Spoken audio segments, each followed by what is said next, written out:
do Christians place too much emphasis on desperation? Yes. I've seen people blame a lack of breakthrough and not being desperate enough for it. Yeah. Can that be dangerous? You know, this is something that like really, really angers me, you know. It really, really angers me. Shall I tell you why? What? The desperation thing, it really angers me because I think sometimes a lot of people do put, it's like, oh, you're not praying hard enough. Yeah. Oh, you don't have enough you need to stretch more, that's why it's not happening for you. You need to what's that T word?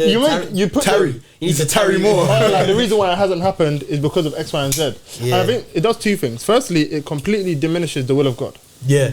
Secondly, it destroys your whole idea of peace and joy. Yeah. Because first things first, it makes it seem as though God's will is contingent on your work for it, which kind of goes back to the legalism thing and completely destroys the fact that you're saved, justified, and calm in the eyes of God. Do you get me? Yeah. That's the first thing. The thing about peace and joy, I think, do you know what it is? I think this is something that I really, really like about John Piper's style of preaching, that he always links stuff back to the joy of God. The joy. He loves the joy, bro. The way Christian hedonism, bro. He loves the joy. But I think the thing is this, right? If God has said to us that, you know, that he wants us to have peace that's everlasting, peace that surpasses all understanding, the joy of the Lord, you know, the things that we find in the presence, the comfort. So now what you're telling me is that when you enter the presence of God, this is the place where you're supposed to be desperate and almost coming like a beggar. It doesn't line up with the peace and joy thing. Do you get me? And even when you're looking at Matthew 11, 28, 29, it talks about all you who are weary. It's funny because this whole idea of desperation almost flips it. You're fine, come to my presence and get weary here. What? And I think also there's one you finish prayer and you're exhausted. In the place where you're supposed to be refilled. I think there's two sides to it. I'm gonna come with a counter to you secondly, but I'll agree with what you're saying in terms of, I feel like also people have an idea of what desperation looks like. They think it's like, again, really intense and very like severe, but sometimes like desperation desperation can just be to show your desperation can just be a farce, if that makes sense. Like, and like that shows that you're quote unquote desperate or like intentionally seeking God for something. Like it doesn't always have to look like a certain way, 2 hours or 3 hours in prayer tarrying. Like it can look different ways, if that makes sense. This is a counterpoint, not necessarily a disagreement, but I'm gonna ask you a question. So you see in the parable of the persistent widow in Luke 18 from verses 1 to 8. Obviously in that parable, Jesus is kind of illustrating someone who keeps on coming back to the judge or coming back to the judge, coming back to him. And eventually he just says like, go, essentially go, you have what you've asked for. And he says that, and he says that, what's it called? If this is how... What scripture is that? Luke 18 verses 1 to 8. And he says that if this is how the judge deals with the widow, how much more your father... He will avenge you. Yeah, exactly. So how does that... It starts with men ought to pray, not to faint. Yeah. So how does that parable... And also that verse, men ought to pray not to faint, kind of. But before he goes, I think the going back to God for for the same thing over and over again, I don't think that's a bad thing. Like I don't think it's a thing of like, but I think it has to come with the right understanding. Yeah. For example, let's look at Paul with the thorn in his flesh. 1 Corinthians chapter 12. He went to God about it 3 times. Yeah. So it clearly shows that he didn't just go about to God about it once or twice, but when he went to God about it, the way that God came to him and said, yo, you know, my grace is sufficient. If you just went on a, God, take it away, and my desperation is that you should take it away, and that's it, then God's grace being sufficient in that sense, he wouldn't have even looked at that as an answer. He would just looked at it as like, maybe God is telling me to go even more. But it's that lack of like, it's about what are you desperate for? Yeah, what are you desperate for? Are you desperate for like, what you want? Because at the end of the day, like I can't remember the scripture, but it talks about how sometimes you don't even get what you want because of the motives that you have it for. Yeah, because you don't get what you pray for because you pray amiss. Because you pray or whatever. Because like sometimes like we go to God about certain things, and firstly they're not even in His will, and no loving father will give you something that he knows isn't good for you. Yeah. So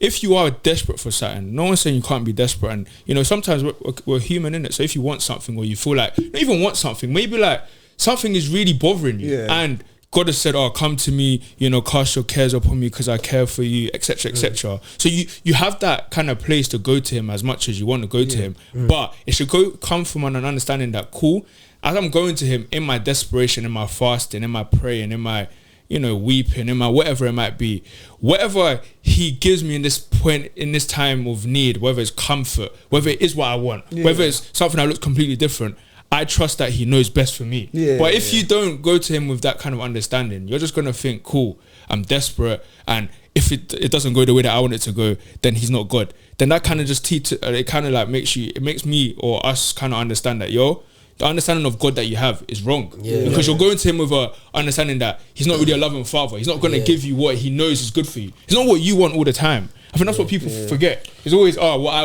want. Exactly. It's what God wants. And you come into partnership with that. You know what I'm saying? And that's what the persistence should do. It should bring you into partnership with the will of God. That's the thing I'm saying about with desperation. Like, I don't believe that you should never be desperate, but it's what are you desperate for? Are you desperate for the will of God, or are you desperate for God to do what you want? And I think even when you look at Luke 18, I think we shouldn't read what Jesus isn't saying. I think because it's very easy to look at this and say, oh, this is how the person approached the judge, this is how I should approach God. But it's very interesting because when he speaks about the judge, he says, a judge who did not fear God nor regard men. And the lesson of this parable is that we shouldn't lose heart in prayer. For the fact that what we're seeking eventually we can get clarity or it can come to pass.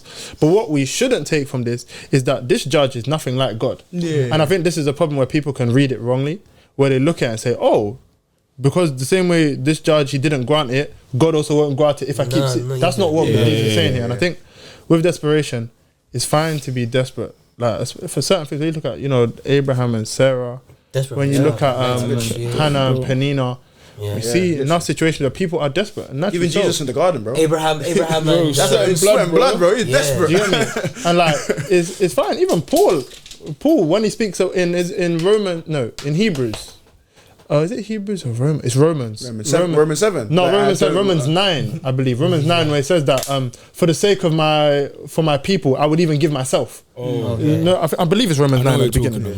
And it's like, desperation is fine as long as it's desperation for the right things and it's desperation that comes out in the right way. It should always be informed by a biblical view of who God is, not based on the fact that I want God to do this, and if I'm more desperate, he's gonna do it for me. And if you ever are in a church or whatever, or in a space where the pastor or the minister is implying or saying explicitly that your desperation is what will lead to breakthrough, you should G-check him on it.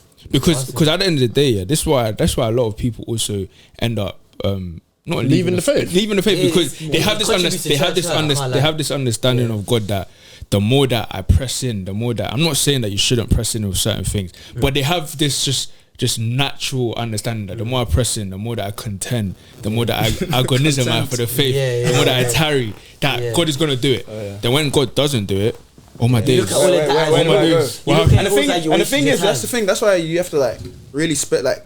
When someone's saying again, pressing and contend for prayer, it's more about the intention. It shouldn't be the physical aspects of it, if that makes sense. It should be the intentionality in prayer. That's what the intentionality of heart. That's what you're contending for. Because sometimes, for example, you pray once for something. Okay, then you pray again, and then you start to hear from God. Like your heart starts to be molded to His word and all of that kind of thing. And then you pray again, and now your heart shifts again. Like that's why you're contending. You're not contending to a bit like what you're saying, get what you want. You're not contending to like wrestle to wrestle from God your will from Him. What do you think about the whole thing of pray until you're empty? What does that even mean? I don't know. You tell me, bro. It's something I've heard a few times. Like when you go before God, empty it all out on the altar, pray until you're empty. As in like all of your burdens. Bro, I'm not the one who said it. I just heard it, innit? I think that you see this whole thing of desperation. I've seen it in videos and services where this is the kind of wording I've heard, and I think that this is where desperation can become misconstrued. And I think that with prayer until you're empty, first and foremost, a bit like what I don't know if you said this at the beginning or you were talking about legalism. It also makes this prayer just really unenjoyable. Because now you're thinking that my prayer isn't effective until I'm emptied, if that makes sense. Speaking about prayer like it's gym. Do you get what I mean? And I think obviously there is an importance of like what's the word, like endurance in prayer, if that makes sense. But again, it's more so like being able to enduring so you can continue to delight in prayer. The goal is to delight. Like at the end of the day, that's the goal as a believer. As Paul, as what's it called? John Piper always said, the goal is to delight. And prayer should always be an enjoyable experience. Not necessarily in the sense of sometimes you come in with the dark stuff. You get what I mean? Sometimes it is tiring. Sometimes it can be tiring, but I think when you're talking about empty to pray until you're empty, now it reframes what prayer looks like, and now it becomes a burden to you. It becomes something that you don't want to do, something that you even you lose the point of. because prayer is like it's always to get what you want. Not to get what you want, I guess to get what you desire, what you want, if that makes sense, and you want to get an answer to it. But it's also to enjoy. Prayer is a place where you enjoy and delight with God. Sometimes it's not about requests. Sometimes it's just communicating with God the good things that you're experiencing, the things that you're going through. But pray until you're empty. Just now, prayer has almost become like this is what I want. Labeled as praying to give it to requests as well. And but I feel like even in that, it's just a fundamental just misunderstanding what prayer is. And then stuff like this, it stems off that. Like you almost give the definition of prayer by the product that it gives you, and it's not like that. Like prayer isn't defined by what it gives you. Like you have to understand, like the means in Christianity, like is always as important as the end. Like the experience of praying, like what praying does for you spiritually. Because if you look at it just to receive, you miss out a whole side of prayer. And if you look at prayer as just a time to be submissive to God, you miss out a whole part of God actually providing for you because you want something too. And you just don't get the holistic, correct view of what prayer and what God is.